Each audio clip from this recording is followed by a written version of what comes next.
আসসালামু আলাইকুম। আজকের যে বিষয় নিয়ে আলোচনা করব সেটা আসলে খুব কঠিন একটা সময়, কারণ কেউ কারো পিছে থাকতে চায় না। আসলে সবাই যেতে চায় সবার আগে। আসলে এখানে বিপত্তি ঘটে। তো চলেন আমরা চলতে চলতে সেই বিষয়টা নিয়ে আলোচনা করি।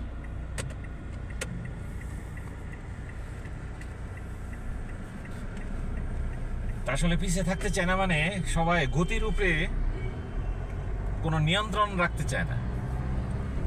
আসলে আমার গাড়িতে আমি যখন বসি তখন আমরা আসলে মনে করি যে আমি সেরা, আমি যাব আগে।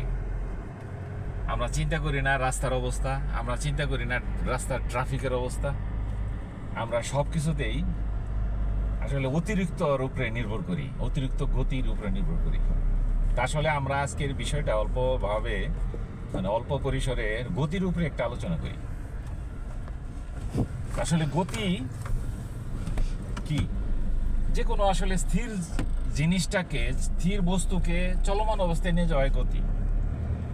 তো এখন অতিরিক্ত গতি যে আসলে আমাদের জন্য খুবই খারাপ, সেটা আমরা যদি উপলব্ধি করি তাহলে আমাদের ভিতরে সেই তাড়াহুড়াটা থাকবে না। আমরা যখন আমাদের জীবনকে নিয়ে, আমরা ভবিষ্যৎ বিষয় নিয়ে চিন্তা করব, তাহলে তখন আমরা এই গতিকে নিয়ন্ত্রণ করতে পারবো। কারণ আজকে যদি আমি এই গতির নিয়ন্ত্রণ না করি, আল্লাহ না করুক যদি আমার কোনো অ্যাক্সিডেন্ট ঘটে, তাহলে আমার পরিবারের অবস্থা কি ঘটবে এটা যদি আমি চিন্তা করি, যে আমার পরিবারে মা বাবা কাঁদবে, আমার সন্তানরা কাঁদবে, আমি হাসপাতালে হয়তো থাকবো। আসলে এই ছোট বিষয়গুলো যদি আমি চিন্তা করি, তখন আসলে আমি গতি নিয়ন্ত্রণ করতে পারবো। তা আসলে আমাদের প্রত্যেকেরই উচিত এই গতিকে নিয়ন্ত্রণ করে চলা আর অহংকার না করা। বিশেষভাবে আমরা যখন দেখি রাস্তায় প্রতিযোগিতার খেলা, কে কাকে আগে, কার আগে কে যাবে। বিশেষভাবে মোটরসাইকেল যারা চালান তাদের উপরে এটা আসলে বেশি নিয়ন্ত্রণ করা দরকার। কারণ তারা আসলে বেশি নিজেকে জাহির করার জন্য, নিজে ভালো ড্রাইভিং পারি সেটাকে জাহির করার জন্য প্রতিযোগিতায় খেলা খেলে।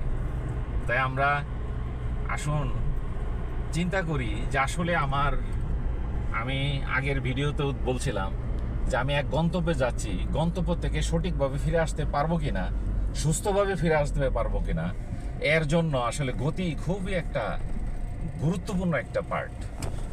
তাই চলেন আমরা শুধুমাত্র ড্রাইভিংয়ের ক্ষেত্র নয়, আমরা সর্ব অবস্থায় নিজেকে নমনীয় রাখি, যেন আমরা সুস্থ থাকি, মানসিকভাবে সুস্থ থাকি, এবং আমরা সব ক্ষেত্রেই যেন সুন্দরভাবে নিজেকে গঠন করতে পারি।